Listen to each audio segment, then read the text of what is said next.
My name is Paul Cook from Planet, and I'm delighted to welcome you back, or maybe for the first time, to Event Camp Middle East 2014. We are live in Abu Dhabi at GIBTM. So we're in the Abu Dhabi National Exhibition Centre, and we have the closing of our afternoon at this time is with three fantastic speakers. We've already had a number of brilliant sessions from other speakers that have come on and entertained us and educated us, and also given us real things to think about. And those things are about how we can take the events industry forward. Event Camp is really it's all about trying new techniques, trying new ideas, and looking at the industry in a slightly different way and saying, well, what could we do differently to benefit businesses everywhere through events that we put on? So that's really what it's about. Now, event camps are run by volunteers. So you have myself. I've been producing and curating the content of this, and also I've been your online host and on-site host for the past 2 days. At the back of the room, I have Martin Shepherdley from Be There Global, who is arranging to take all of the content outside of the room and stream it across the web. And he's been doing a fabulous job over the past, since we began yesterday on the 24th of March. And next to him, I see Anton from Newman & Miller, and they have been an extremely, just a brilliant audio-visual company that have really helped us put this thing together, because we've had a few technical glitches along the way, but they've all been ironed out. All the bugs have gone. And that's it. Plus, of course, we have our other driving force over in New Zealand, Mary-Claire Andrews and Josh Dry, who have been doing a lot of marketing, but also they put an app together. They put the Show Gizmo app together, so you can go in and find all of the details of Event Camp on there. You can find the speakers' bios. You can rate the speakers as well, and you can basically find other documents that will be uploaded later on as well. So that's another great thing to check out. The furniture here is provided by Catertainment, and we've got beanbags, we've got lanterns, we've got a Middle Eastern feel around us, and GIBTM, of course, have been fabulous in inviting us back for a second time. So they've invited us back to deliver Event Camp again in their show. And this time we're really a big part of their show as well, because we are, around me I can see other exhibition stands, and there's a lot of business going on right now. So really good to be back here. And make sure that you follow us. Make sure you use the hashtag, which is ECME, have to get the letters around the right way, ECME14, and if you put that on Twitter or Instagram, that will pick up the social media activity, and that would be great, because we want to really spread the message, because these are events that are really looking to drive new ideas forward. We have a Facebook page, Event Camp Middle East, so you can go and like that, and also share the love. Make sure that other people around you are seeing what's going on right now. So if they go to bit.ly/event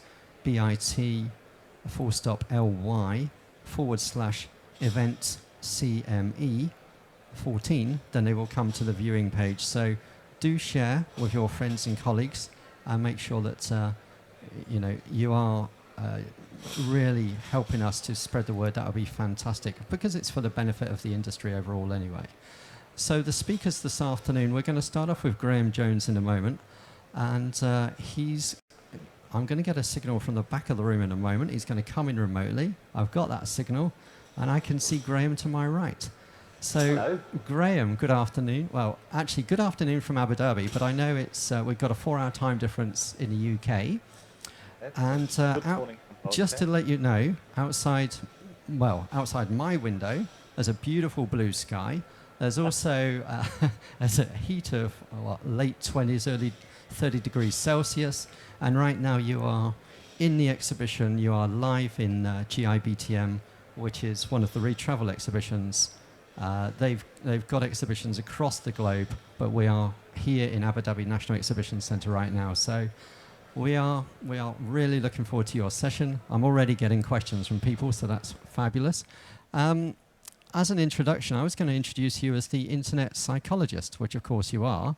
Would you like to explain what you do? And I know we can move on and do our Q&A and soak up your vast knowledge of social media and how business can really use that? Well, firstly, I wish I could soak up the lovely weather where you are, because here in the UK it's really dismal and grey and dreary. So being on one of those beanbags there sounds really inviting.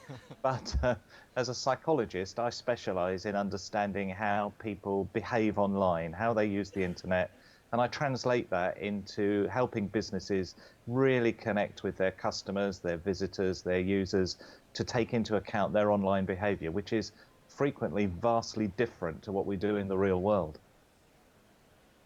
No, that's really, really, really good. And you're right. The beanbags, I mean, they're being used to some degree. Some people just want to come and chill out, and that's what they've been doing. So, so it's good to have that. We did have a falcon here yesterday. It didn't actually make it into event camp. I thought that might have been quite nice if we'd had a little falcon flying in. Yeah. My wife would laugh at that because I don't always get on too well with birds. Pigeons are not my best thing. But yeah, we had a falcon in here, and I can't imagine a show in the UK being able to have a live kind of, bird of prey around it. But there you go. So in terms of getting us going, I mean, there's a lot social media and events. What can we do in the world of events to really use it to expand the message, but also to make sure that we're using the right tools, because most people want to build communities. They want to get people to come back to their event or their venue or whatever it happens to be time and again. But what would your advice be on how we make sure that we're using the right tools? I think really the whole issue that people face is that social media is vastly confusing, and that's because it's increasing at rapid rates. If we think, for example, just last week we were celebrating the 25th birthday of the invention of the internet, and 25 years ago we couldn't have done what we're doing now. In fact, probably 10 years ago we couldn't have done it, not without spending lots and lots of money on satellite links and so on. Even when the web was invented, the inventor of Facebook was a mere 4 years old and hadn't started school. And yet, so we can see in those 25 years, Facebook is now responsible for about a quarter of all internet traffic. And in those 25 years, the numbers of social networks has just grown and grown and grown. And so for anybody in any industry, it's really difficult to work out, with so much expansion, with so many different social networks, where do we go to build our communities? It really is terribly confusing. And what happens from a psychological perspective is when we're confused, when we don't know, we give up trying. And that's a real problem, because it means that we're missing out on being able to create those communities because we're confused by all the different kinds of things we could do. So I think the one thing we need to do is work out how we clear up that confusion, what it is we need to do as people working in the events industry to make sure that we're not faced by yet another social network, something else to think about, something else to do. It's all too confusing. We've got to clear that up, really. So would that be, I mean, let's take, for example, I mean, you and I are both members of the Speaking Association, and we know that that's, in the UK anyway, that's got about 5,000 people. It's an open group. But I know that there's also some work that you do that goes into the LinkedIn group, but the LinkedIn group doesn't seem to get the traction that the Facebook group does. So do you have to kind of try out different levels of tools, or do you think that you have to really work out what your group is all about and then kind of push them into a social media channel? You have to do that second thing. You've got to work out what your group really are using and what they wish to use. There's an old adage, really, that if you want to get run over, the best place to stand is in the middle of the road. If you stand on the sidewalk, on the pavement, expecting a car to veer off course and run you over, it's less likely to happen.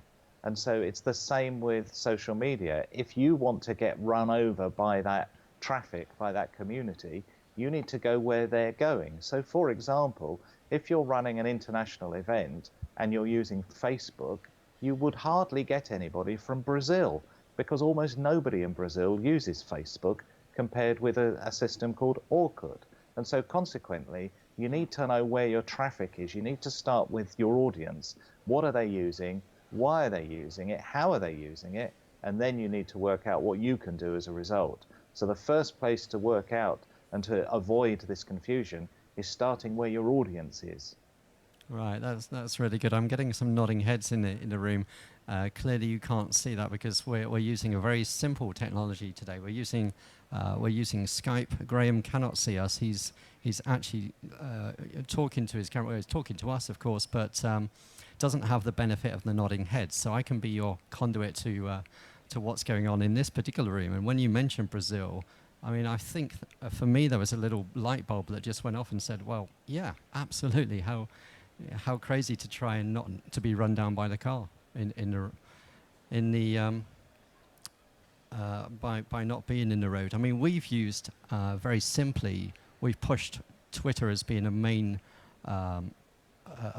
social media channel for us for this particular event camp, because we found that that's where most of our people are likely to congregate, and we know from the past couple of days that that's been working. People have been getting on the Twitter stream, which is good. But do you think sometimes you might investigate your audience and say, okay, this is our profile of people, this is where we expect them to go, and then still find actually they're still not going there? I mean, do you give these things a certain length of time before you move to a different social media network? You do have to give them a bit of time, because even though your audience might be there on Twitter, they might not know that you're there. So there's a bit of promotion work to do. There's a bit of visibility. There's a bit of, getting to be known that you're there, trying to build your community. So one thing I do find is that people tend to give up far too soon. So they try on Twitter for a week or two and they don't get the following they need. Had they persisted for 6 or 8 weeks, they probably would start to get the following. So it takes a lot longer for that visibility to happen. And that's also partly because users are confused where to go. They're on Twitter one day, Facebook the next, LinkedIn the next, Pinterest after that, Google Plus. Where do we go? In fact, if you look at Wikipedia, there's a list on Wikipedia of the top most active social networks, the ones that they call notable social networks, because they really do have traction. Yeah. That list has 198 social networks on it. So here we are talking about Twitter and Facebook. There's lots more to explore, and so people could be all over the place. Wow. 198. I mean, that's just blown my mind, actually. I thought you were going to say somewhere nearer 20, 25, 30 even, but 198 networks that people can use and choose. Just on Facebook, you mentioned that a couple of times. I've been picking up on it could be wrong, but there seems to be a trend for some people to be moving away from that. Is that correct in your experience, or is that just wrong rumor? Or? No, what's happening is in the mature markets for Facebook, so in places like the United States and Europe, people are slowly, it's only slowly, moving away from Facebook in favor of other things. And there are several reasons for that. One is that Facebook, in order to satisfy its investors, is having to increase the amount of advertising, sponsored posts, and so on. And many people don't like that because they didn't join Facebook to be advertised at, and consequently they're leaving. Teenagers are finding it more difficult to see all the adverts, and so many teenagers are now favoring Twitter. But there's another reason, and the other reason is that Facebook's age. It's 7 years old, and there's an analysis done by Gartner called their hype cycle. That looks at all technologies, and when technologies are introduced, we tend to think these are fantastic, why did nobody invent this before? This is brilliant, and we all get really excited about it.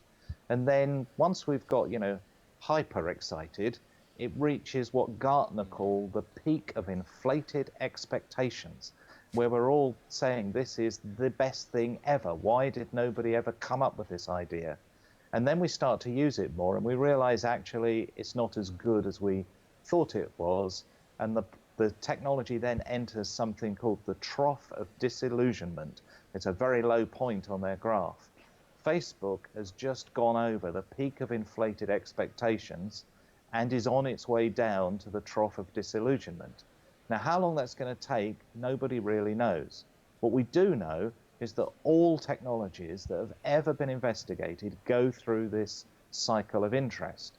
So it's inevitable that Facebook will enter the trough of disillusionment. One thing we do know is that some technologies enter that trough of disillusionment and never get out. Yeah. And they never become things that we then use on a regular basis. So an example of that here in the UK is a product called the Sinclair C5. That was a ride-on kind of low-level bike kind of thing that you kind of got in, and you were at the level of exhaust pipes of cars, and you kind of pedaled your way around. You looked ridiculous in it. When it was introduced, everybody said it was fantastic, and then when people started using it, they realized its limitations. That entered the trough of disillusionment, I don't know, 30 or 40 years ago, and has never come out since. So Facebook could enter the trough of disillusionment and never come out. Yeah, no, How, when it gets there, though, is anybody's guess. That might be 6 months away. It might be 5 years away. We just don't know. wow. I mean, that is, so 7 years old is Facebook. That is quite something, really. I mean, what about new social networks then? I mean, are there any that you see that are happening right now that you would really recommend, or say that people specifically in events and marketing venues and doing all of the things that we do in the events industry should really be looking at? Are there any new ones coming through? I think we're Twitter, LinkedIn, Facebook. Twitter, LinkedIn, and Facebook we're fairly all familiar with, but what other new ones would you recommend? There are some interesting ones. Vine is an interesting one. That's produced by the people who make Twitter. Vine is a 6-second looping video. So you produce a 6-second video clip, and it just plays constantly, over and over and over again. Now that's being used creatively by artists and people coming up with great ideas. I'm not quite sure how you might use it in the events industry yet, but there will be a way. So it's something to keep an eye on. When Twitter was invented, it wasn't invented for what we use it for now. And so we found ways of using it that the makers of Twitter had never envisaged. And so Twitter is vastly different to what they had thought of. That might be the case for Vine. So it's worthwhile keeping an eye on what's going on just to see the opportunities that might exist. Another one is Google+. Now, Google+ is growing dramatically. Now, partly that's because Google themselves are saying now for every service they have, your login is your Google+ account. So they're ramping up the numbers simply by that technique. But looking at what's going on Google+, there are some interesting parts of it. So, for instance, Google Hangouts, which allows you to do what we're doing right now using a Google+ account, is entirely free of charge.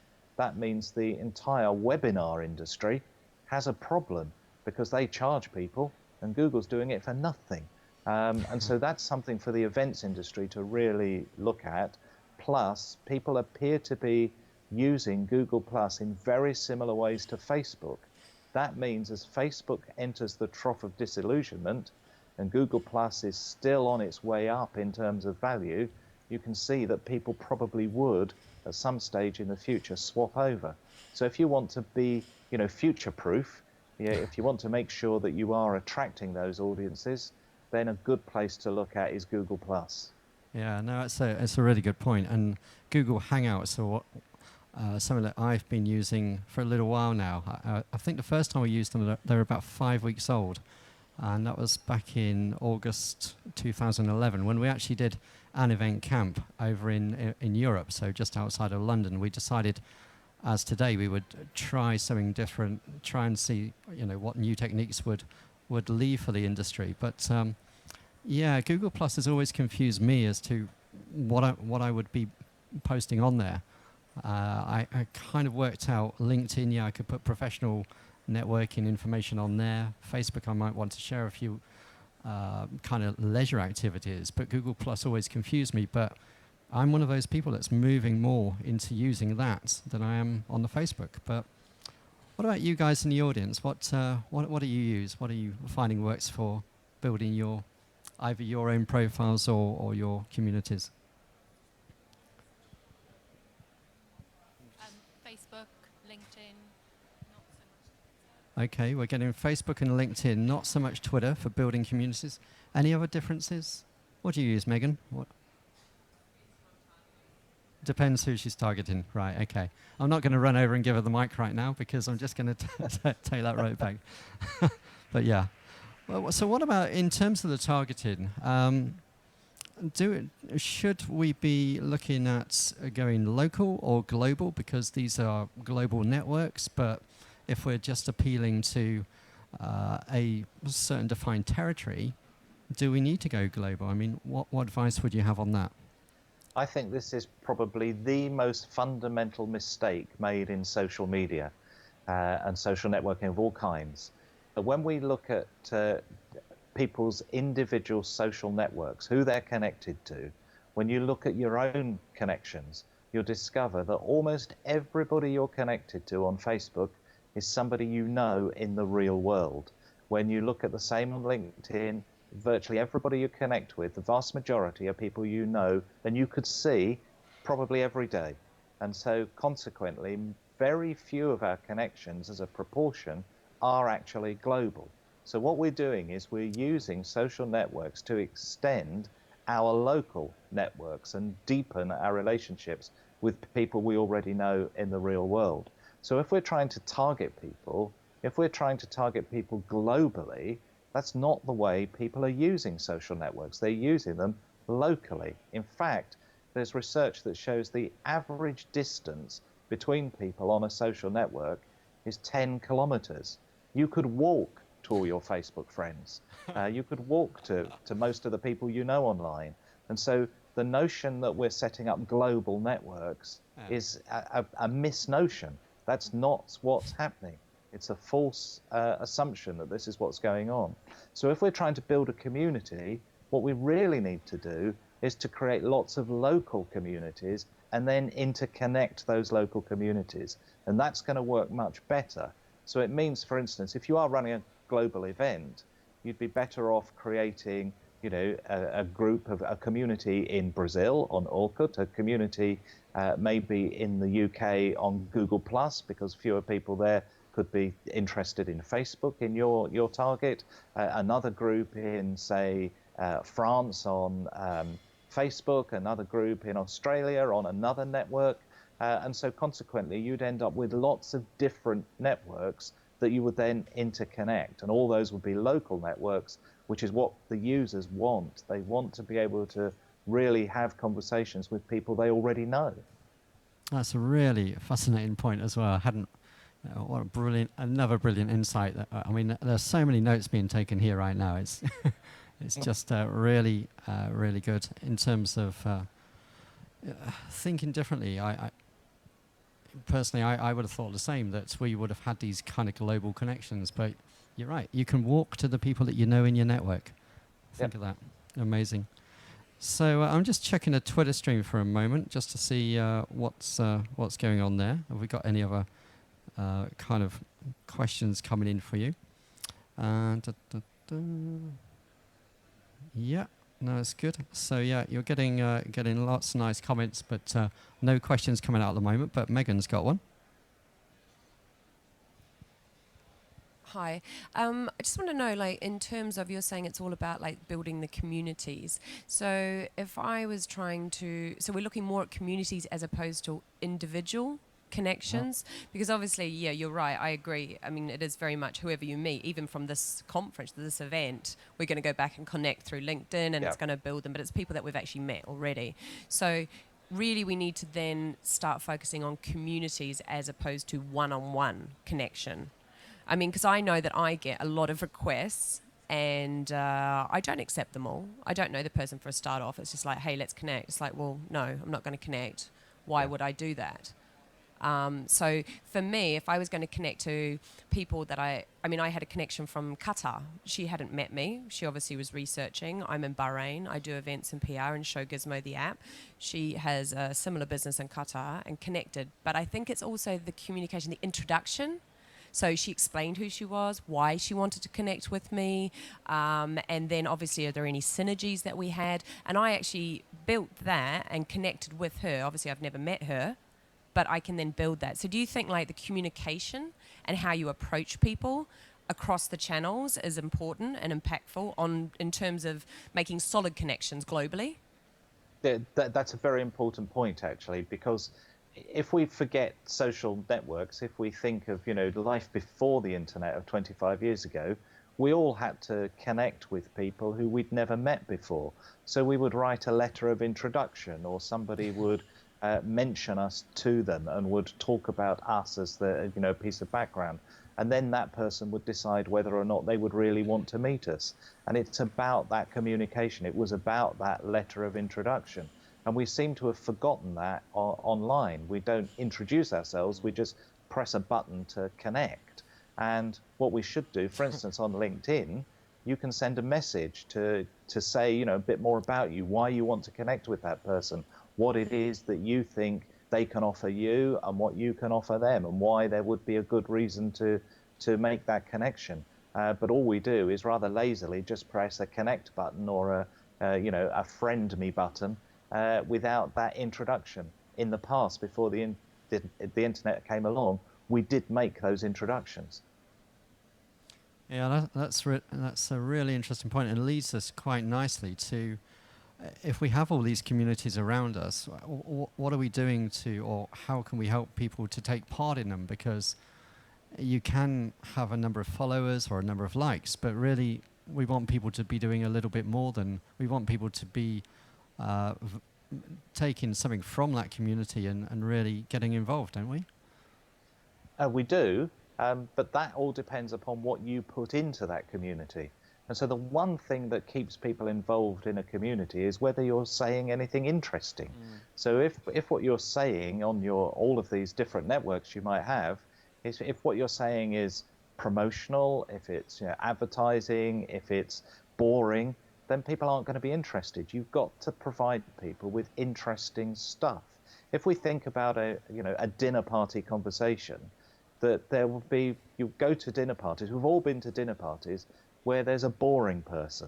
Hopefully that's not me at the dinner party, but we've all been to dinner parties where there is a boring person, that what they say is just not interesting, and you ignore them. Whereas you go to dinner parties and there's somebody saying really interesting things, they're talking about things you're interested in, they're asking questions of you, they're engaging with you, and even if you've met them for the first time at this dinner party, you might then continue the conversation at a later date. You maybe go to them for dinner. And so consequently, the same happens in online social networks. If we're not giving interesting stuff, then people are going to ignore us. So the whole way that your community is going to work is on how interesting you are, and that depends upon how much you know about your community, because you can't be interesting to people if you don't know about them. So the biggest real thing you've got to do is truly understand your audience, truly understand their needs, requirements, what they want, and then you can deliver stuff that's interesting to them. Yeah, and I think that works really well for me on the Facebook page of the Speaking Association, because there are very clear guidelines there on the UK site that basically says no self-promotion, no other marketing, but here we're looking at developing speakers and their skills. So this is what we'd like all the content to be around. And I know that's policed really well by a team of moderators, of which you're one. You are one, aren't you? You are, yeah. You're keeping us all on track, which is brilliant. And I think that's probably why that particular community has got 5,000 members all dipping in and dipping out of that particular Facebook page. So that's brilliant. So, well, the time has absolutely flown by. I can't believe that we've been asking you questions, well, interrogating you almost for the last 29 minutes. That's just brilliant, Graham.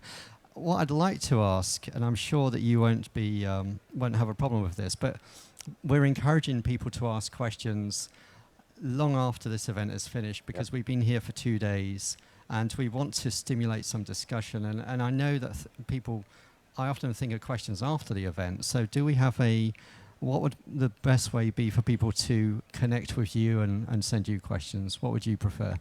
Well, if they use the hashtag ECME14, I'll continue to answer questions on that. Or if they connect with me on Twitter, my Twitter handle is @GrahamJones. Either of those, I'll be happy to answer questions for the rest of the day. Brilliant. Thank you very much from all of us here in Abu Dhabi, and thank you also from the online audience that are looking in as well. I'm sure you will get some questions. The notes have been taken at a speed of light here, so it's been brilliant, very insightful, and yeah, it's always good to have people like yourself on that can really help us get deeper into social media and those kind of things and how that can benefit our industry as well. So thank you from all of us here at GIBTM in Abu Dhabi, Event Camp Middle East 2014, and I'll see you again in the UK at some point soon. Yep. See Thanks, you soon. Graham. Thanks Cheers. very much. So that was Graham Jones, and he's just delivered a session on social media, which does have. When I first came across Graham, he was at an exhibition at a show, and I said, "What do you do?" And he said, "I'm an internet psychologist." And I thought, does that mean that you look at where people's eyes are going on websites? And it wasn't quite that. He's got so much to offer, and that's another brilliant session. What we're going to do right now is we're going to queue up our next speaker. And if you are able to stay with us, that'll be fabulous, and you and the online audience as well. And it's all around event technology and trends. And one of the guys that I worked with, I saw him speak 2 years ago when we did Event Camp in Europe. We did this just outside of London, and Brant was one of the speakers that came on, and he just kept my attention for the whole. I think he had about 45 minutes. We've given him half an hour slot. He would be coming in live right now. He would do what Graham's just done, but unfortunately he did have something that did crop up at the last moment that he couldn't get out of. But we're able to bring him to you because we did say as a stipulation of bringing speakers in for this particular event camp. We've had 9 remote speakers, and we knew that if the technology didn't kind of work, we still needed to have something to put on the screens. So he's done a really nice pre-recorded video. That's my opinion. I saw it this morning for the first time, and that was he slides in between his he slides in and out of his slides and his graphics. So even though he's not physically with us in this room, as Graham was, you will still get to know who he is. So Brant Kruger is ready for us right now, and he's there and he's good to go. Thank you, Martin.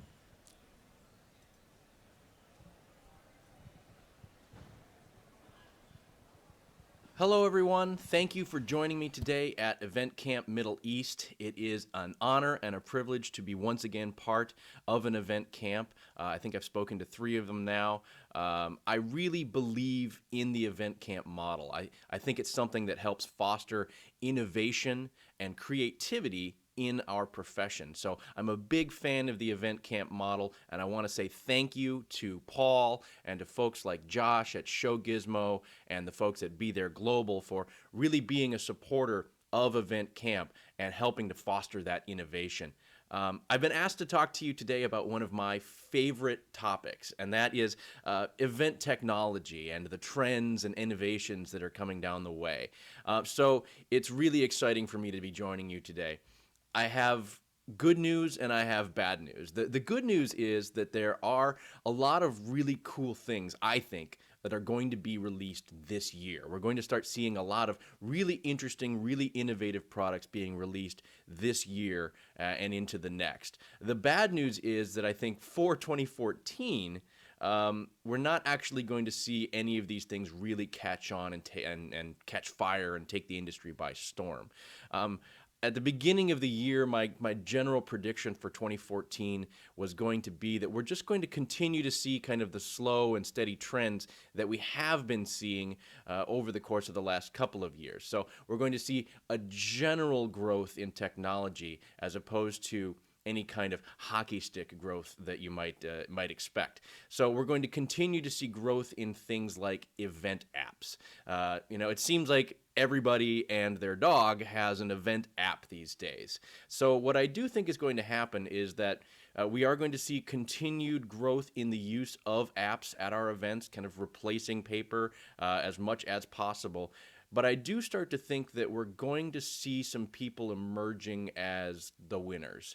I think whoever figures out that it's not going to be about feature set, that it's going to be about actually providing some kind of benefit to audience members. So these ones that are going to win aren't going to win because they have the most features. They're going to win because they're the best at what they do, and they're going to provide real tangible benefits to the people that are using their apps. I think we're also going to see the continued growth of event management apps. That is the actual applications and software as a service that people are using to plan and manage their events. I think we're going to continue to see slow, steady growth in the use of these types of services. And then finally, I think we're going to see continued growth in the area of recording and live streaming.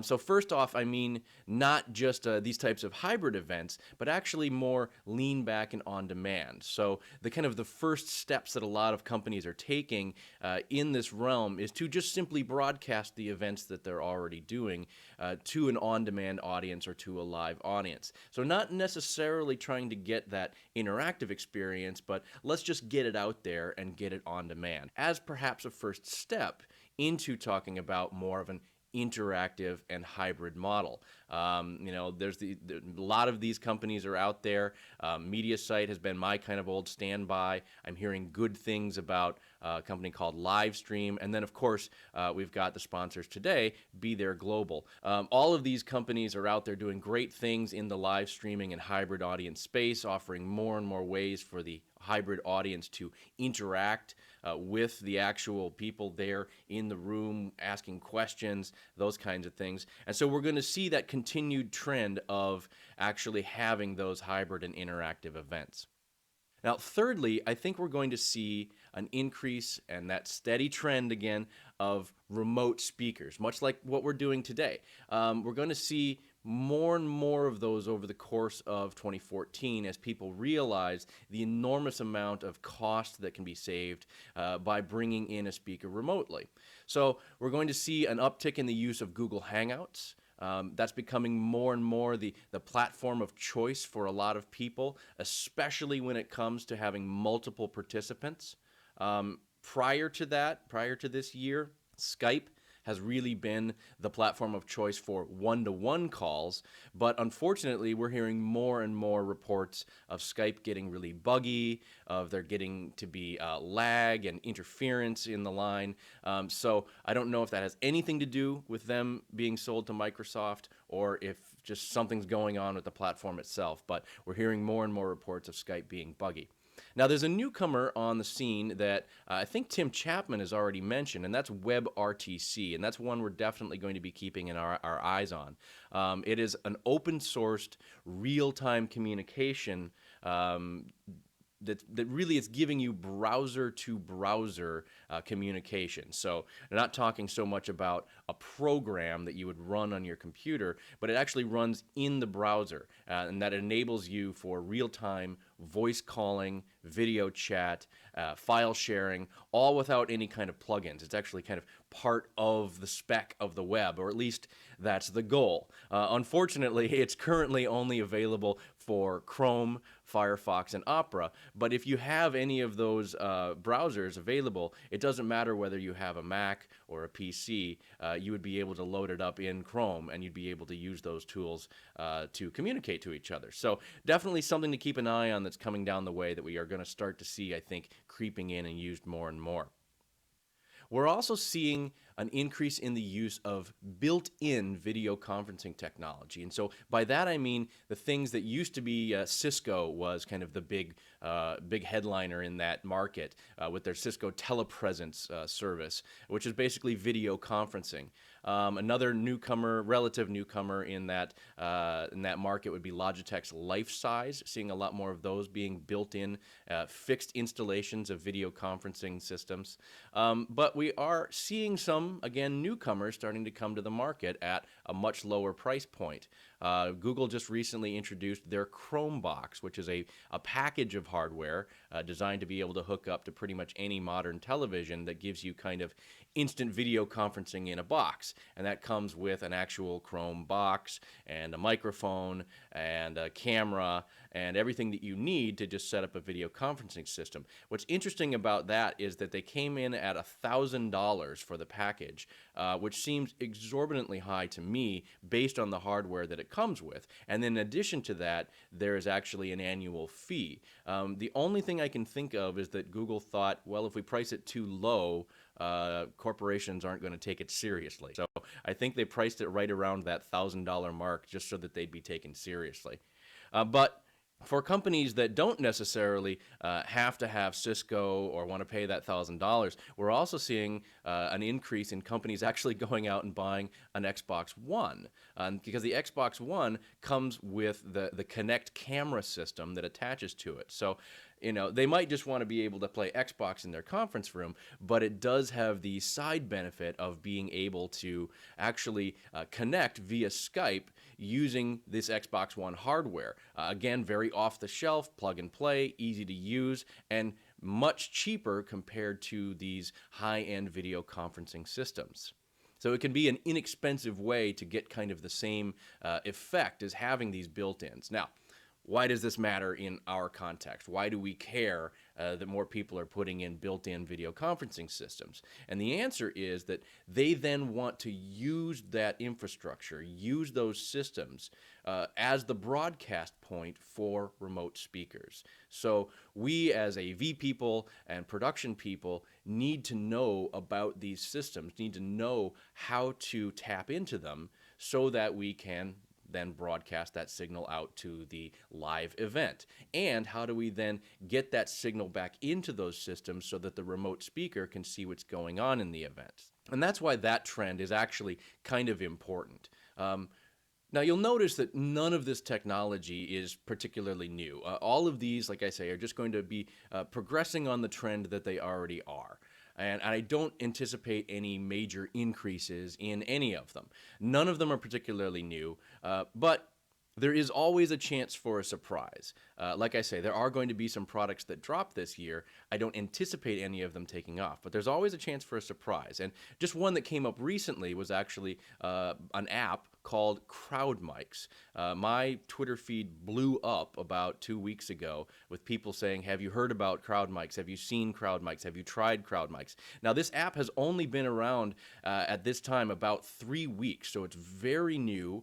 They're still working out some of the kinks. They've actually had a couple of revisions already go through the App Store, so they're really working on it fast. I had a chance to sit down and interview the guys.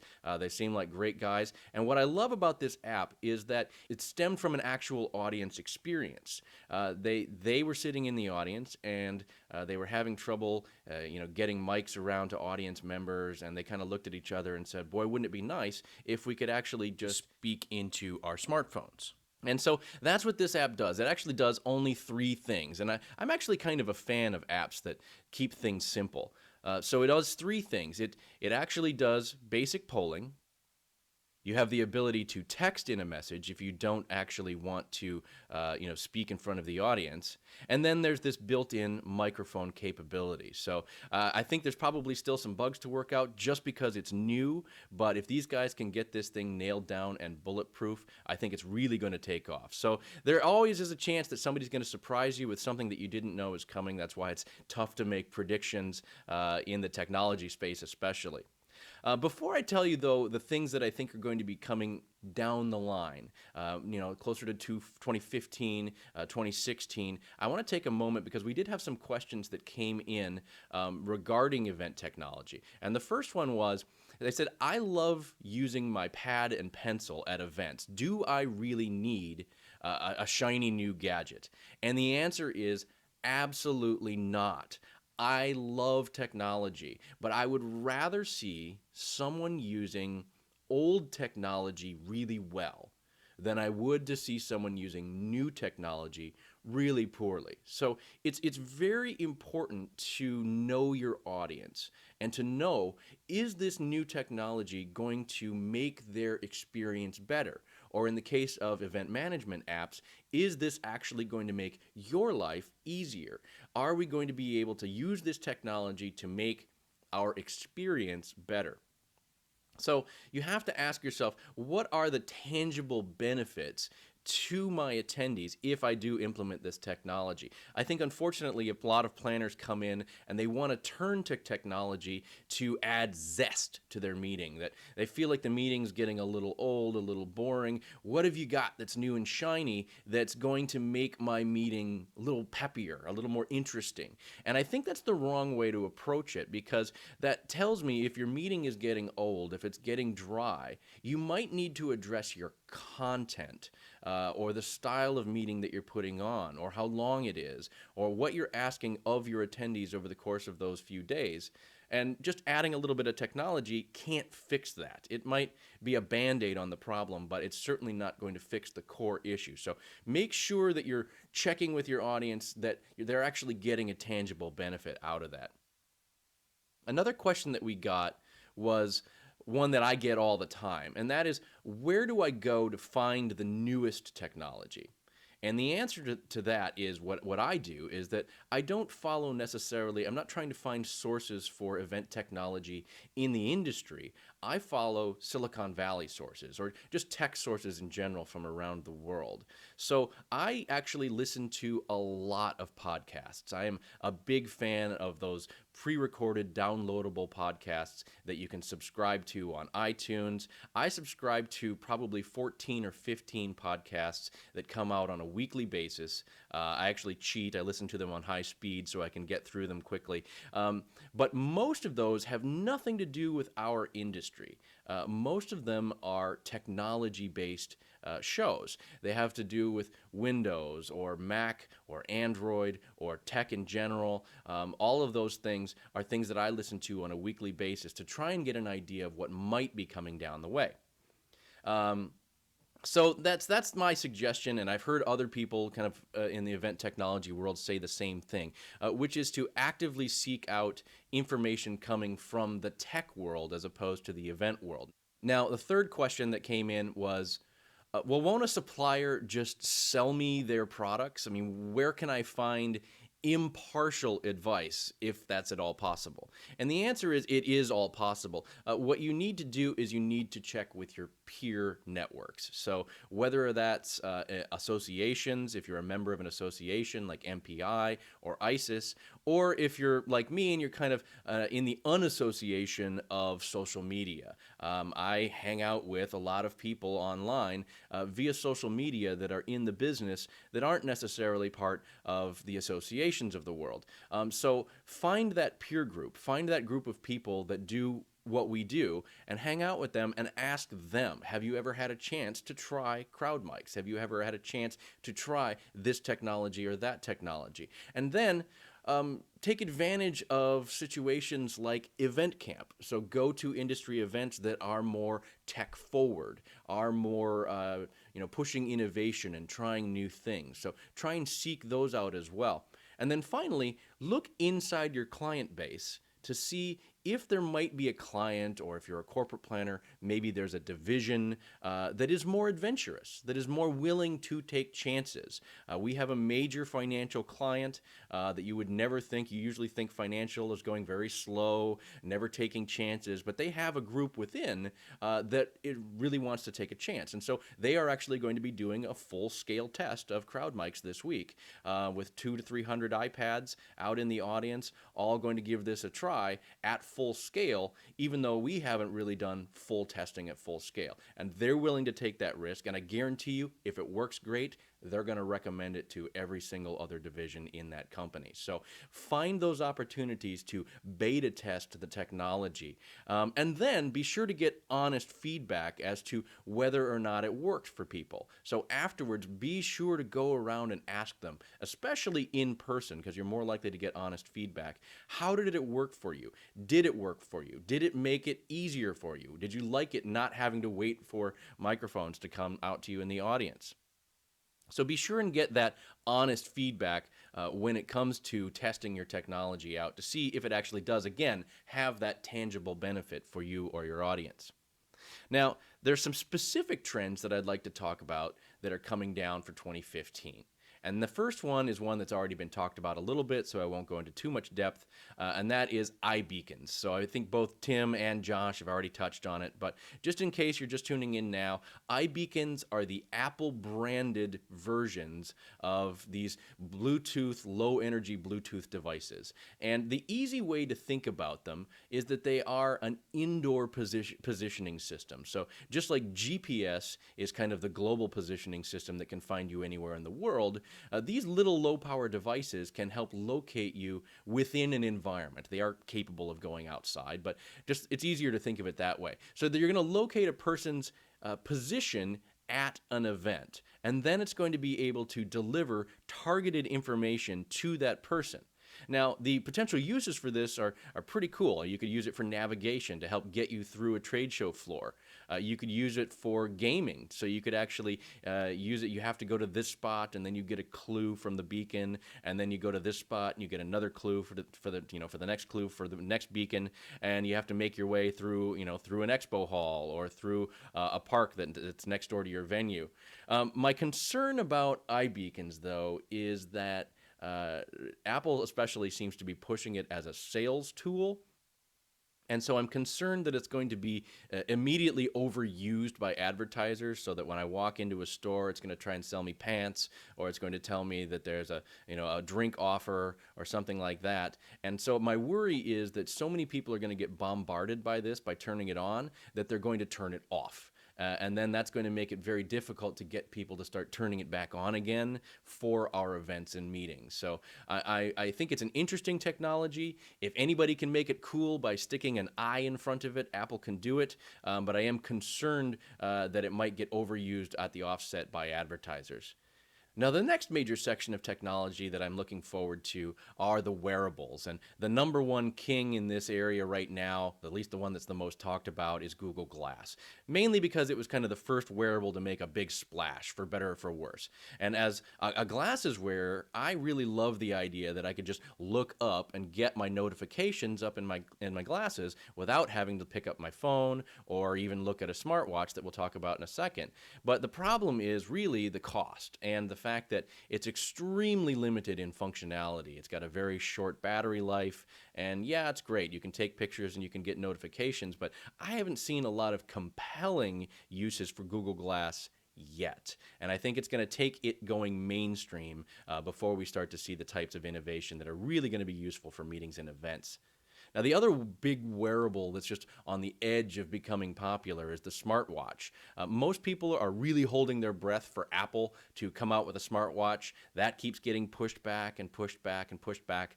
Apple is perfectly happy to let other people make mistakes in the smartwatch realm so that they can then come out and just look like the best product in the history of the world. So they're perfectly happy to just sit back and wait, and I don't think we're even going to see it. It's not on the market, at least until 2015 at the earliest. Samsung's offerings have been lackluster at best. The front runner, for the truly nerdy crowd, has been the Pebble Steel. But all of these are still pretty big slabs to wear on your wrist. They're big square slabs of metal, and they're just really not all that terribly attractive. But what's interesting is that just this week, Google announced Android Wear. Now, Android Wear is actually a stripped-down version of Android that's designed specifically for wearables. And not just wearables such as smartwatches. It's actually designed for all shapes and sizes, including things that might not actually even have a screen. The videos for these things show checking in at the airport and making dinner reservations, mainly on smartwatches. And you talk to it and it opens your garage. But I think what's interesting is this idea that they're trying to make an Android platform that's specifically designed for wearables. It's a very stripped down version that's going to be mainly voice enabled, so that you can just talk to, sensor enabled, so that it can gather data on your health and things like that. And I think more importantly, when it does come to the wearables, they gave it flexibility on screen size. So we're seeing this newly released Moto 360. It actually hasn't been released yet, but they've released the advertising for it, and it actually looks quite nice, mainly because it's round. So I think it's going to be interesting to see how engineers handle the fact that it's got a round screen, but it looks gorgeous, and we'll have to see how much it costs when it comes out, and there are still a lot of unanswered questions about what it's going to be capable of, but it certainly looks good. Now, the next interesting thing that Google dropped on us this year already is the Project Tango. And Project Tango was announced in February this year, and what it is an ultra prototype smartphone that actually has built-in sensors that are geared towards gathering three-dimensional data. So what's interesting about this is that they're giving it to high-end software manufacturers to see what they can do with it. And already they're seeing proof of concept where you can just take this phone and kind of point it around the room as you walk around the room, and it builds an actual three-dimensional map of the room, including exactly what it looks like and the ability to go in and measure distances within that map. So you can imagine the possibilities of this type of device for venues and planners and vendors and production companies. I mean, just imagine being able to walk in a room with your smartphone, map it all out on the site visit, then go back to your office and gather all the measurements that you need in order to successfully pull off your event. So this is really interesting technology that's coming down the way. Again, not until 2015 or so at the earliest, but I can't wait for that ability to come. Now, if you combine the technologies that we just talked about, the idea of Google Glass and the idea of this kind of 3D room mapping software, I think we're going to be seeing a real change and advancement in the realm of augmented reality. Now, by augmented reality, I'm not talking about virtual reality. I'm talking about taking things and layering it over our existing reality, especially through eyewear. That the possibilities for that, I think, are really phenomenal. You think about navigating a trade show floor where you could just tap your glasses and say, where do I find booth 315? And you just look down and virtual arrows point the way, down the carpet so that you can just follow the arrows to get to that booth. And then the options down the way for promotional opportunities, I think, are really exciting. So imagine going into a venue and you put on the glasses and you're walking through the room, looking around in the room, and it shows you, what it's going to look like in a round setup versus what it's going to look like in a classroom setup, what it might look like with different centerpiece options or with different linen options, all through augmented reality, so that the actual room itself is completely empty, but you can see as you're doing your site visit what it's going to look like when you're actually in there for your event, months before it actually happens. So I'm really excited by these technologies that are coming down the way, and I'm looking forward to being able to use them and experiment with them. But there are a few things that I'm not seeing coming down the way. So I'd like to conclude with a couple of things that I'd like to see, what I want to see. Now, the first of those, it would be better or easier handwriting recognition. Now, as we already talked about in the question, is there anything wrong with having a pad and paper? Absolutely not. And in fact, I always have a pad of paper and a pen with me on every desk that I own, because it is the fastest way to jot something down. It's the fastest way to write down those notes. And although we've had handwriting recognition and the ability to write on tablets for quite some time, none of them really feel like it truly works, that truly captures that experience. It feels like work. It feels like you could train yourself to write on these devices. But I'm really hoping that somebody is able to figure out a smooth and easy way to capture handwriting and then turn it into text that can be used and edited later. The other thing that we need, as far as I'm concerned, to push innovation forward in our industry is ubiquitous internet. I think it took taking home and businesses adding internet access to really get to a critical mass to help make the web explode in the way that it did 10 years ago. And I think it took mobile phones hitting a critical mass to get texting to explode. And texting really was the direct birth of Twitter. The original idea of Twitter was, I wish there was a way that I could text all of my friends what I'm doing right now. And so that's why it's got such a short character length, because it was based on texting. The idea came from texting. And it took smartphones hitting critical mass to get that explosion of amazing apps that make our lives more productive, or at the very least entertaining every day. So I think it's going to take venue internet to hit critical mass, where we have to stop seeing these, $3,000 to $5,000 bills for 2 hours worth of internet access. We need to see fast, inexpensive internet access in all of our event venues. Once that happens, then we'll really be able to see what the capabilities and inventive ideas might come out of this industry. I think it's going to take ubiquitous internet access to really spark innovation and really show us what we're going to be capable of doing with event technology in the future. So that's it. I want to thank you again for taking the time to be with me today. And if any of you have any questions at all about any of the technologies I've talked about here, please don't hesitate to contact me. I'm Brant Kruger on pretty much every social network. So I'm at Brant Kruger on Twitter. I'm plus Brant Kruger on Google+. Feel free to check out any of the websites. And feel free to tune into the Event Alley Show podcast. We broadcast live every Wednesday at 1 p.m. Eastern, which is 5 p.m. or 1700 Universal Time. So feel free to join us. We're there every week, and then those shows are available on demand afterwards. And you can hear all about the latest meeting and event trends every week. Thank you so much for joining me. Well, thank you so much, Brant, as well. If you there is a lot of applause in the room right now, and I'm sure online too as well. So what a fantastic presentation, and what dedication, I'd like to say, from a virtual speaker, a remote speaker, who isn't able to be with us physically as Graham was, and Ian will be in a moment, but still dedicated to helping us drive change in the events world and looking at some of those techniques and his views on technology. And a couple of years ago, when I had the pleasure of seeing Brant speak then, I just thought, he's a chap that really, he understands his subject so well, and his passion. I don't know about you, but I found there was a real kind of enthusiasm coming through. What's wrong? What's different? What could we do better? And that is brilliant. So Brant Kruger, he won't mind if you follow him on Twitter or if you connect with him, and we will make those, you will have that video as well. All of the things that we're doing right now are going to be available on demand.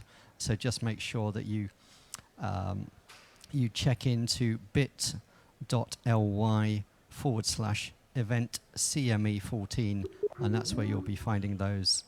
And also on the Event Camp Middle East page, we'll pop up notices of links and other things to keep you fully appraised. But any questions of anybody, and with Brant, of course, then just send them on the either connect directly with them or through the Show Gizmo app, because you can use the app to connect with send a message to a speaker, or you can do it openly if you want on Twitter, following the #ECME14 tag. So, our closing speaker of Event Camp Middle East is coming up. It's hard to believe that we've been here now for 2 days. This is 25th of March, and we're coming to the end of our time in Abu Dhabi at GIBTM. And in that time, we've seen an amazing, we've seen 8 remote speakers. Our 9th one is due to come in.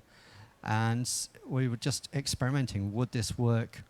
Would remote speakers work? And would we get could we have an interactive event through them? And I think we can.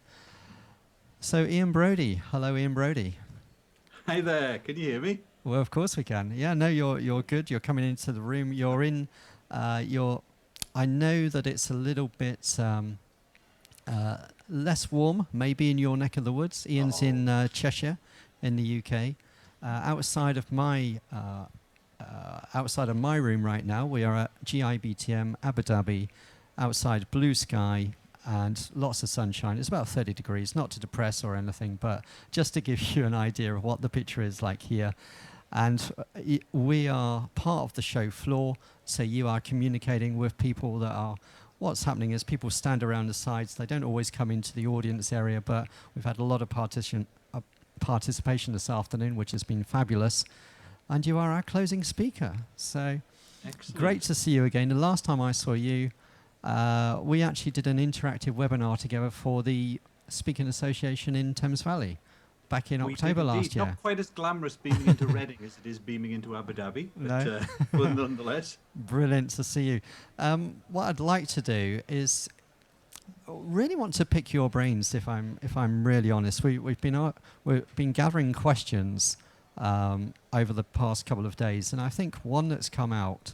Well, actually, I'd like to do two things. One is if you could say what it is that you do, and what you mean by content campaigns, and then I'm going to ask you a very specific question around Event Camp and what we could do with some of our material, and then we'll get a conversation going from there. Okay, super duper. Well, as you know, Paul, but just for the benefit of everyone else in the audience, I'm Ian Brodie. I'm a specialist in working with consultants, coaches, other professionals, and helping them to attract and win more clients, particularly online. So I've got a book published. I think it has the most 5-star reviews on Amazon for any book about email marketing. And I'm the creator of this concept of content campaigns, which I think what's probably the easiest to do is if I have just a couple of slides to show you on what content campaigns actually are, and then we'll flip back to asking the questions. No, that's perfect. Yeah, absolutely. Yeah. So I shall just work the technology. Because you'll be flipping across the slides now. Yeah. So let's do that and go to the slides. Just a quick check. Can you see my slides? Absolutely, we can. Excellent. Okay, so I'm going to quickly rattle through just a few of these. So when we're talking about content campaigns, obviously as an event organizer or as a speaker or anyone associated with events, you're going to have various goals for your events. At least one of those is going to be to maximize attendance and maybe revenues from the event. That's a good thing to get. You also, of course, want to maximize the value that your attendees get from an event, because more value means happier customers, more repeat business, more word of mouth about the event, etc.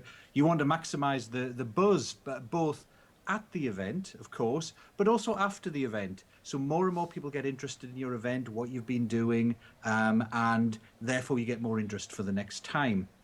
So content campaigns are simply a way of doing that in a very coordinated manner. Now, one of the challenges, you've heard quite a lot over the last couple of days about social media and content marketing. One of the problems with a lot of social media and content marketing is that it's very ad hoc and uncoordinated. So you kind of tweet some stuff one day and then you share a blog post the next. And that's all great to build engagement and build a connection with your audience. But you can do a lot better if you're very focused on achieving some very specific goals. And if you synchronize your activities around all the steps you need to achieve those goals. It's a bit like any marketing. It always works better if you synchronize all the activities to achieve a specific goal. And that's what you're doing with a content campaign. So probably the easiest way of explaining it is to walk you through a specific content campaign. We're going to be sending out a video to everyone in a few days' time with a walkthrough of all three of these campaigns on them. But right now, I just want to share one of them to give you the idea, and then we can come back for live Q&A. So Brilliant. The first campaign is what I call the pre-event attendance booster. Now, I'm sure everyone has seen events that when you register online, you get this kind of Facebook share button or tweet button that says, share that you're going to this event with your friends. And in truth, that's it works a little bit, but it's pretty weak.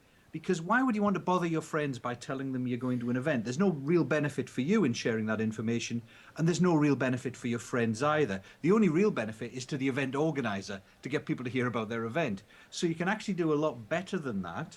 And one way is this pre-event attendance booster campaign. So the way the campaign works is it's not just a one-off activity when people register. It's a series of actions you're going to put into place when people register, and actually they're usually pretty automated. So what happens is someone comes along, look, that's me, someone comes along and registers for your event. And what you would normally do is you'd probably send them a thank you email, a confirmation email with details of their registration on. So you're going to do that, but this time you're also going to offer them a free gift. And that free gift is going to be something relevant to the event they've signed up for. So if you're doing an HR event, it could be a report, a short report about an important HR topic. It could be a video from one of the speakers giving a little preview of what they're going to talk about, sharing some useful information. It could be a survey that you've done specifically for the event. Whatever it is, it's some useful, valuable information and content relevant to the event. So people are going to click on that, go and get their free gift, the useful information, and think, hey, that was really good. That's great. Thank you very much. So you've already got a bit of reciprocation, a bit of buzz and value for people even before they get to the event itself.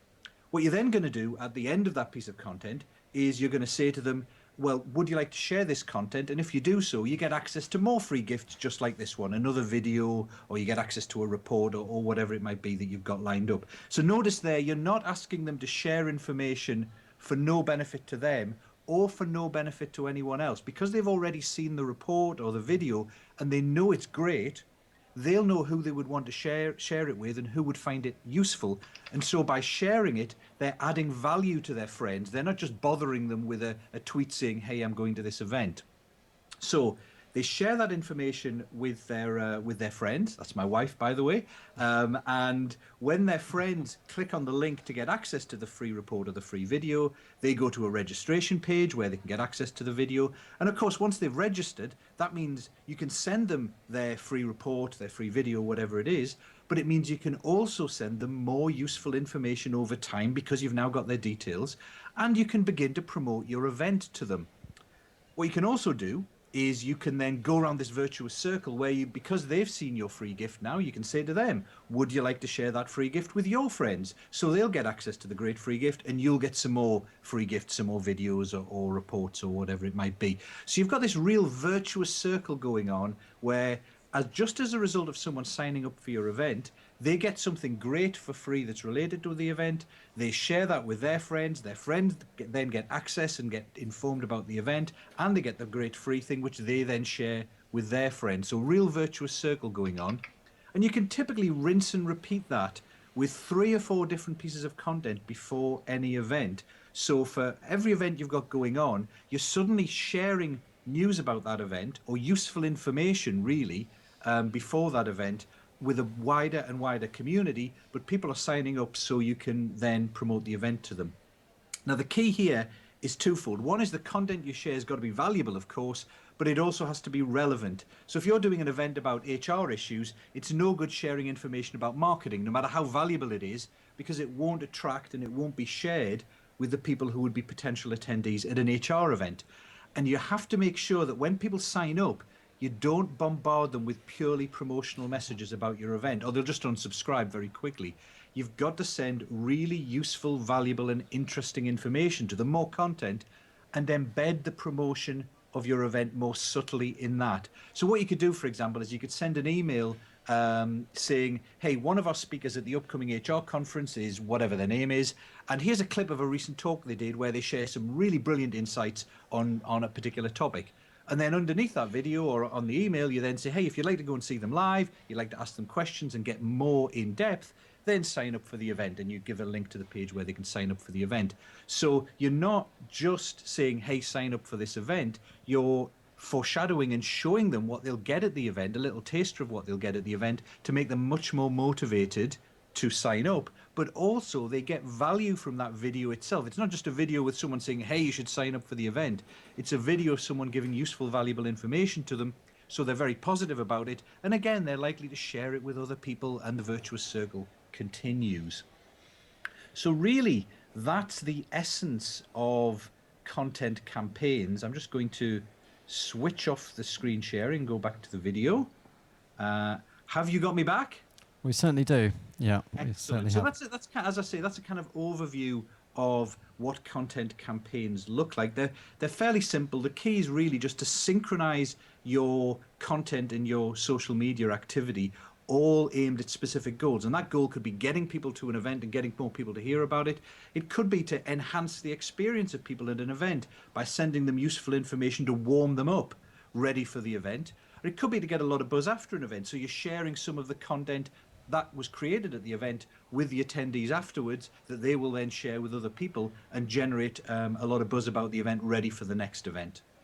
Right, okay, that's excellent. I think that technique alone of sharing content from speakers prior to the event is one that we can certainly adopt in Event Camp for the next time. Ian, I'm just being asked by Martin if you could just kind of elevate your seat a little bit, because we're just getting Am I your low head. down?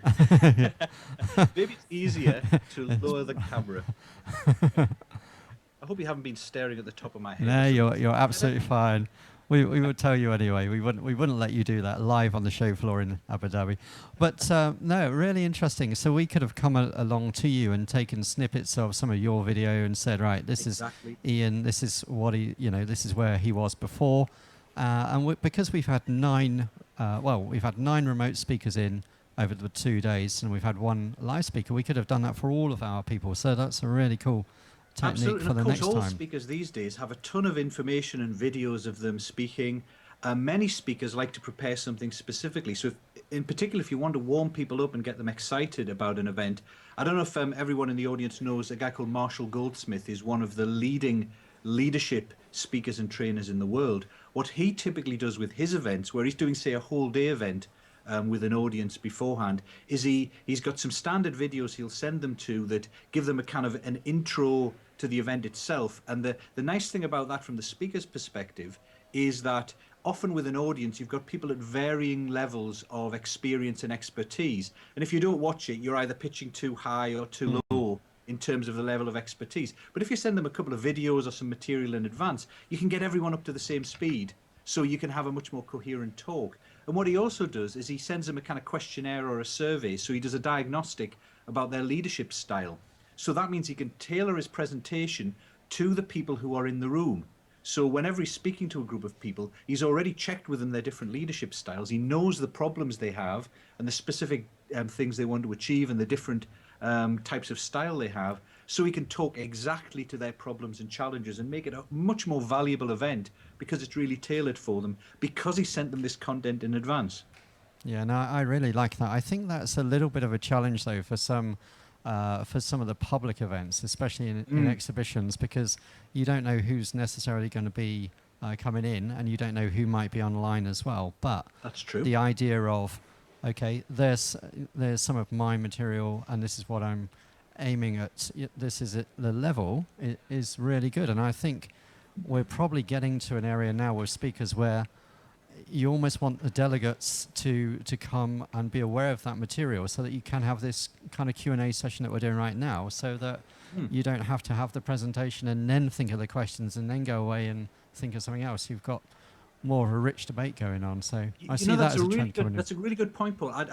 It's just occurred to me that there is a movement in the academic world in terms of teaching, and I can't remember the exact reference, but a lot of teaching in the academic world, in the schools world, is moving away from classroom-based teaching and then homework, and more to you give them the actual lesson to do before they get to the classroom, and then in the classroom it's just Q&A about the lesson, because they've actually been through it on video or they've been through it interactively beforehand, and that's working much better than the traditional teach and then homework model, because you're getting the precious time you have together when you could ask questions. I don't know about you, my kids are both teenagers and they're going through homework at the minute, and inevitably I get the brunt of all the questions, and I'm trying to remember 30 or so years ago what conservation of energy equations and things like that, and I have no idea. But if they can get the lesson beforehand and then ask the questions of the teacher who actually does know what they're talking about, that's so much better. Yeah, and I think also that in some schools, the way that I was taught to work out some mathematical equations has changed completely in the way that people do division, and I think it's long division more than anything else. But yeah, really interesting.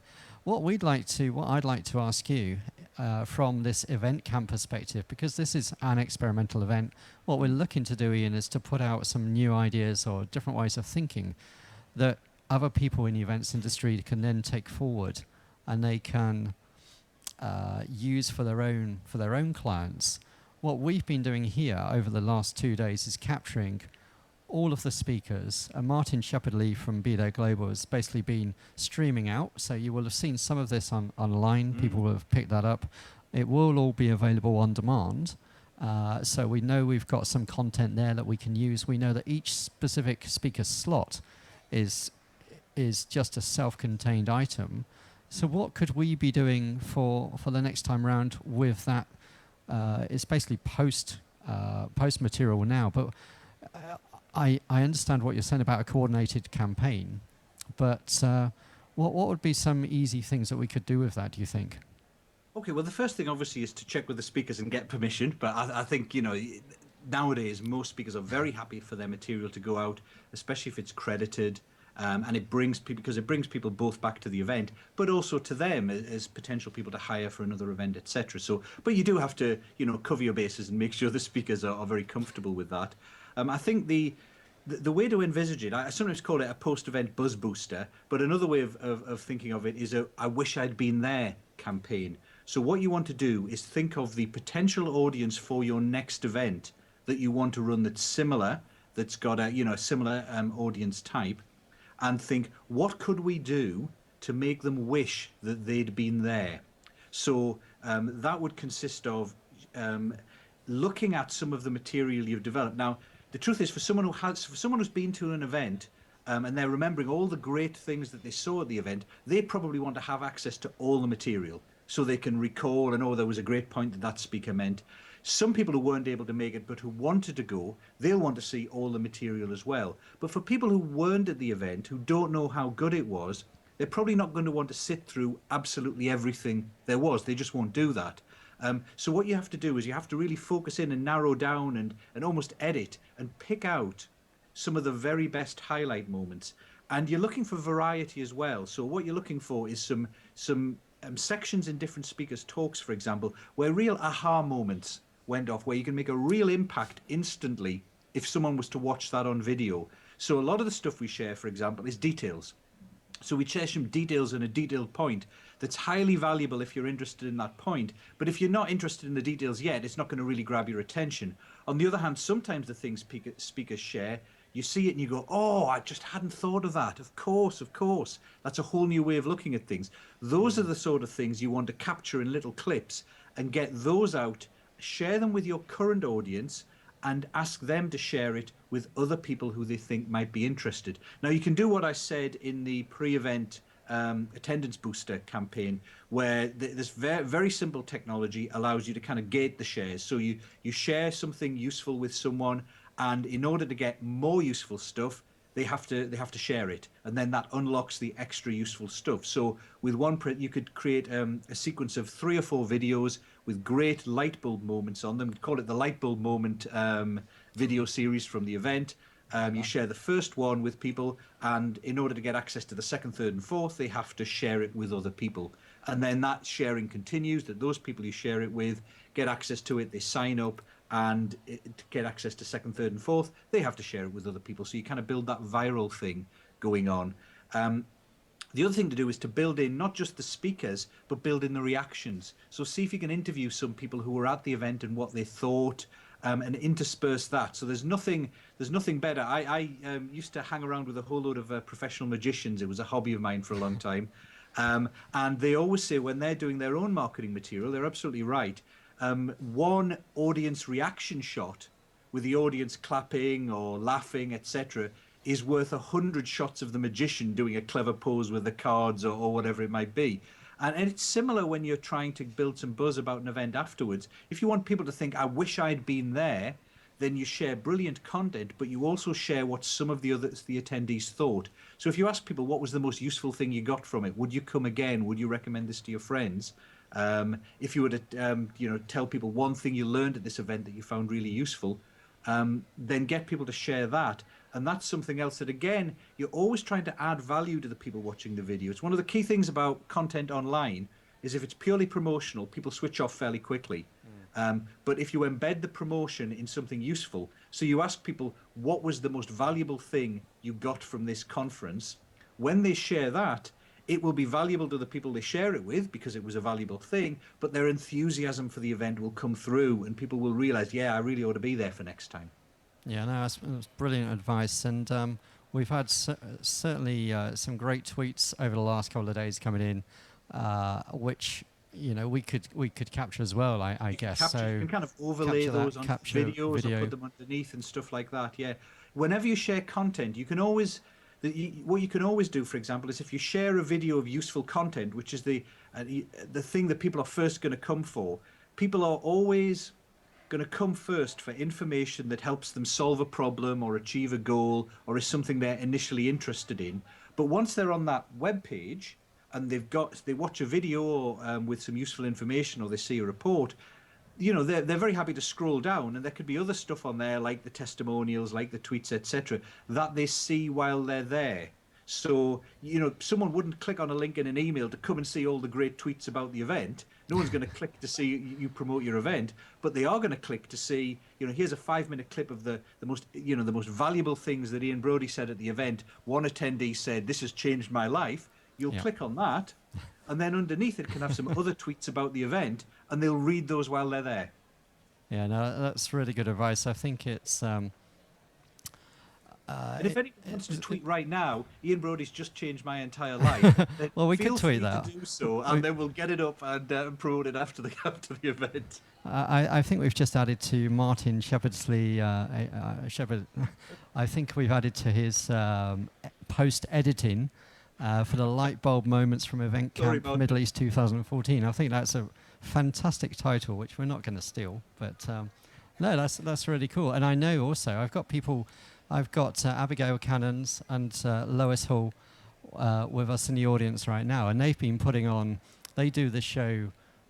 This is show number 8 in Abu Dhabi, and basically once the show is finished, then they've got that big task of okay, let's get everybody, to engage with us again for the next year, for this time next year, which I guess is what's happening next year. So yeah, for edition number 9. So yeah, it's really interesting to adopt those techniques, because what you're saying applies across the board of whatever scale of event you have. Or it does. I mean, we know from ourselves being in the Professional Speaking Association, whenever we're trying to promote even local events where we're having other speakers turn up, there's a real difference between kind of, someone saying, "Oh, can you please share about this event?" and you're thinking, "Okay, I have a load of goodwill and I want people to show up to this event, but I don't want to send an email to hundreds of my friends saying, please show up to this event, because I don't really know whether they're interested or not, whether they've got the time available. And I've only got so much goodwill I can use up." So you've built up this goodwill bank, and you don't want to burn it down every time by asking people to share or sending stuff to people. But if I was to send out to people a brilliant video from the previous event, where someone is really funny or entertaining or shares some brilliant insights, then I feel great sharing it. I say, "Oh yeah, look, I'd love to share that. I'll share this with all my friends. Hey, I was at this event recently. There was a brilliant speaker. He shared this, here's 5 minutes of him doing it. It's really funny, and he shares some great insights." And at the bottom of the video, it says, "If you want to sign up for the next event, here are the details, sign up here." Now, people are much happier to share things that they believe will be funny, interesting, entertaining, and valuable to their friends than they are to share promotional material, because they know that they're burning down the goodwill bank if they keep promoting things, whereas they're building up the goodwill bank if they're sharing useful, funny, interesting stuff. Right. Okay. And just on that, then, if you've got an event and it is a year away, so you finish one and you've already put the dates in the diary for the next one, is there any kind of time lag that there should be from, okay, let's close that exhibition or let's close that event and then in a month's time, or do you think that you should just keep going and keep the conversation going from the moment that you close the doors? I would do two things, because obviously what you've got a kind of post-event euphoria. I don't know about you, but always like the evening when an event's finished or the day after, I'm always kind of really worn out at an event, but feeling really, I've got this kind of happy buzz that it was a great event. So you want to be tapping into and taking advantage of that feeling, that goodwill that people have to the event, because in a month's time, they've had loads of other pressures, other things they've done, etc. They haven't forgotten how great an event it was, but, a few days afterwards, it's really high in their mind, it's much lower down later on. So you want to tap into that. However, what you've got is a year in advance of the event. No one's going to remember in a year's time that someone said this was a great event. So what you want to do is two things. You want to get people sharing and saying great things about the event really quickly while there's still a buzz about it. But you want to use that to sign people up for things like email communications with them later. So this whole campaign thing of sharing a useful video, if you share it, you get access to some more videos. And when they share it, the technology doesn't share the link to the actual video itself. It shares a link to sign up to get the video. So you get to people on your email list, and you can gently, month in, month out, week in, week out, send them great, useful information for the next year. So that when you start ramping up the communication about the next event a few months out, you've already been communicating with them at least every month beforehand, sending them great stuff. You've already built up a lot of goodwill, and they know when they get an email from you, it's going to be useful, valuable information for them, rather than just sending stuff out now and hoping they'll remember in a year's time that the event was great. Brilliant, brilliant. Do we have any questions for Ian from our live on-site audience? I'm seeing some nice tweets come down the wire, but this is your opportunity for the experts. So we got a question here for you. Hi, my name is Bruno Marx. I'm a consultant for event venues, and I was just thinking, this is something that could be used by a venue as a value-added service. The problems with the venues are that they don't have the personnel to do this, so they need some sort of platform, service provider, whatever. Can you recommend something or some platform? You know what? I find it's difficult to recommend a specific platform because it is. I mean, it's a brilliant idea that venues could do this for the attendees at their, for the people hosting their events, etc. The key thing is, though, that what you're going to be doing is harnessing the existing email infrastructure. This is probably the most low-tech talk there is in all of Event Camp, because it's not about wearable devices and the latest social media. It's about email and a few tweets and a few Facebook shares. We like email. But at least I know how to use email. But email's the most reliable. Email kind of gets through, and people try and read all their emails. They don't attempt to read all their tweets. The challenge you have is the existing database of people coming to the event that you're going to use and harness that to get people to the next event. That's the kind of intellectual property of the people who organize the event, and they will have that on a particular piece of email technology. So it's difficult for a venue to kind of take over that for a while and promote to it. I guess you could, and privacy laws prevent you exporting the list and then giving it to someone else. That would break most privacy laws. So usually it has to be done by the people who own the original email list, and they're the ones who want the emails to come back to them for signing up. Now, there are some technologies. I mean, most any email marketing system, whether it's the simple stuff like Aweber and MailChimp, I particularly like GetResponse these days. Most of them have interfaces to a lot of the tools. There's a lovely, if you're using WordPress, for example, there's a lovely little tool I use on my site called WP Sharely. And what that does, it handles all this kind of sign-up thing. So you put it on a page where you're giving away a free gift, and at the bottom it just has this box that says, if you want to get out, and you type in, you edit yourself what you wanted to say. And the bottom of my page where people get my free gift, it just says, if you want access to, I think it's the referral amplifier video, then just please share this with your friends. And as soon as they hit Google Plus or whatever it is, it gets shared, and immediately the video appears. The page I'm then sharing has a sign-up page using my particular email system. So systems like that to do the sharing will integrate with most email systems, because all they're doing is controlling access to the content when someone shares it. You can link to any page with any email system sign-up form on it. So you've got a lot of choice. I wouldn't recommend a specific one. It's really dependent on whatever system the people whose event it is actually using. Brilliant. Ian, I think we could talk to you all afternoon, but unfortunately our time has come to a rapid conclusion. What I'd like to do, though, as we've been doing with all of the speakers over the past couple of days, is just ask, what is the best place for you? People we're encouraging questions, because long after this event is finished, we want the debate to continue, and people will have questions. I know that I think of things maybe several days later when a light bulb goes off. So Yeah. how can people still, are you happy for people to contact you? First question. Of course, absolutely. Okay, Yes. good. And second question then is, what would be the best way to do that? Because we know we can access you through the Show Gizmo app, and we know that there are other questions that could go out via Twitter, but really, if they want to get directly to you, are you happy Yeah, I to was give going your to say email that the address? challenge with Twitter right now is over the next week. I'm doing an event for 4,000 people online, and I'm going to be slightly busy doing that. So the probably the best way is to either email me at ian@ianbrody.com. And what you can do actually is if you go to my website at www.ianbrody.com, you can see an example of this kind of audience building technology in place, because I've got a little button on my homepage, and when you click that, you sign up to get my free report on marketing. And when you get hold of that, when you get through to that, just as I was describing before, when you scroll down to the bottom of the page, there's a little thing that says, hey, share this with your friends, and you get access to the free video. And so you can see that technology in play. Brilliant. Like all these things, you know, everyone's got a different browser, everyone's connecting from the middle of nowhere, so it doesn't, the technology doesn't always work. But you don't need it to work for everyone. As long as it's working for some people, it gets your message out and it gets shared with people. Brilliant. So, Ian Brody, thank you so much for being with us from just outside of, well, you're in Hanforth, aren't you?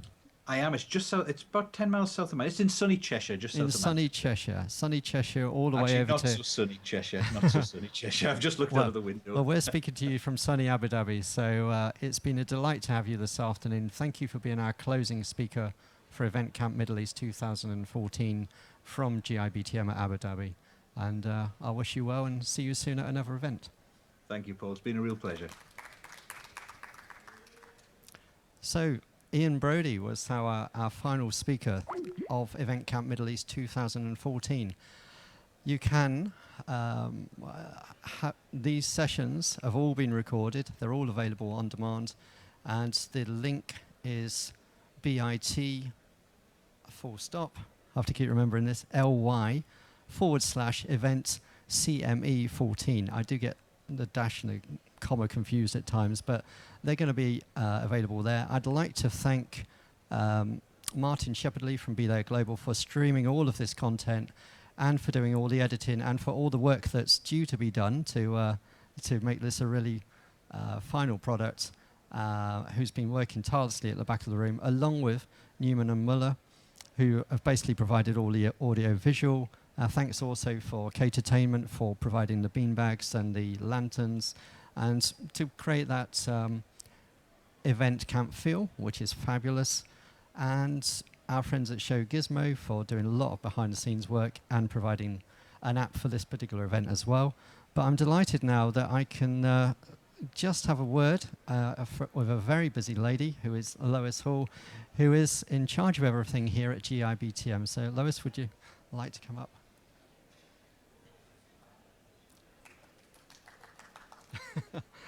So all I'd like to say, from the bottom of my heart, and from the bottom of my heart, and from the team that have been working on this event camp, we're privileged that you allowed us to be in your exhibition, and also to help us along the way. I know it takes an awful amount of work when you've got so many other people coming in, demanding your time, and you've got other uses for this space. So thank you for once again inviting us back. Thank you. I personally want to extend a huge thank you on behalf of Reed Travel Exhibitions for your time, and obviously all your partners who have been involved in this groundbreaking event. And it is groundbreaking because there is nothing like this going on in the Middle East. This kind of event technology being streamed live from the show floor.